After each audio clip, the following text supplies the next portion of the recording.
Are ancient mystical texts merely collections of vague poetry, or are they rigorous engineering manuals designed for human consciousness?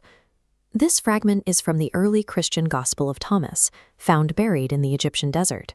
And these characters come from early Taoist inner alchemy texts in China.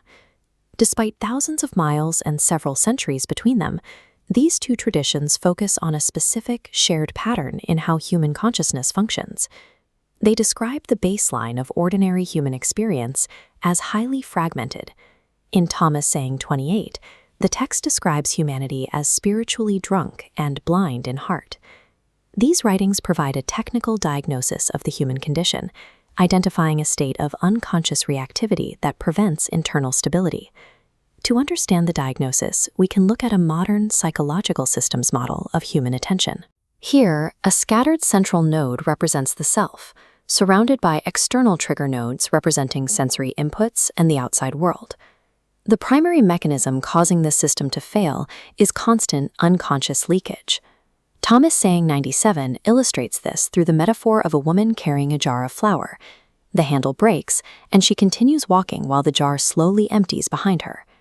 Saying 103 warns that the system must be guarded against bandits before they arrive. These are not literal thieves.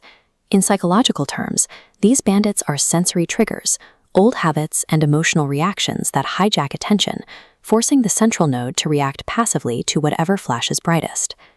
In the metaphor of the jar, the woman fails to notice the handle is broken. She walks the entire road unaware of the loss until she sets the jar down and finds it empty. This suggests that human vitality and focus are often siphoned away by the environment without the individual noticing the depletion. If the baseline system is compromised by this outward drain, we have to look at the specific protocols these texts offer to engineer a fix. Looking at this comparison, Saying 89 establishes the first rule. The solution cannot be an external ritual. It asks why one cleans the outside of a cup while ignoring the interior. This parallels the Taoist warning that relying on external physical vessels or physical alchemy is a misunderstanding of the objective. Thomas Saying 67 suggests that intellectual understanding and data collection are insufficient.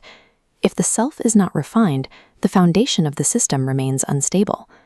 Thomas Saying 3 states that while the kingdom is both within and outside, the decisive work begins with inner recognition. Accumulating information or altering outward appearances does not stop the system from leaking. The change must be structurally internal. Integration requires drawing scattered elements into a single dense point of attention. Thomas Saying 22 describes this as making the two into one, creating a firm boundary that cuts off the outward drain. This corresponds to the Taoist practice of gathering Jing, Qi, and Shen, body, breath, and mind. These elements must align into a single coherent system. This state of inner density is represented as the single pearl in Saying 76 and the inner medicine in the Taoist texts. This process is often misinterpreted as a requirement for asceticism or an escape from the physical world. However, Saying 27's directive to fast from the world and Saying 42's command to become passers-by describe a psychological shift rather than a physical withdrawal. The goal is to centralize attention so precisely that the external world no longer dictates the internal state. Attempting to force this unification through sheer willpower often creates internal friction that can damage the system. Thomas Saying 90 explains that the transition into this state should be a light yoke that leads to refreshment. The modern interpretation of Saying 90 mirrors the Taoist concept of fire taming. It suggests the mature way is disciplined but natural, warning against harsh self-violence or over-controlling the body. This operational state is defined by relaxed precision, a balance where the system is neither too tight nor too loose. If the mind is forced to be quiet through strain, that strain creates a secondary form of energy leakage. Psychological strength is achieved through a gradual relaxation into structural alignment, rather than a battle against the self. Once the leaks are sealed and the core is integrated, the system reaches its optimized output. This state is an active equilibrium rather than a frozen withdrawal. Thomas Saying 50 defines the sign of ultimate inner achievement as a state of movement and rest. The system pulses with a stable, rhythmic geometry. Saying 24 describes this as a light within a person that illuminates the world. Without it, there is darkness. This matches the Taoist concept of stabilized Shen, or conscious luminosity. Awareness illuminates external triggers clearly while remaining anchored in its central alignment.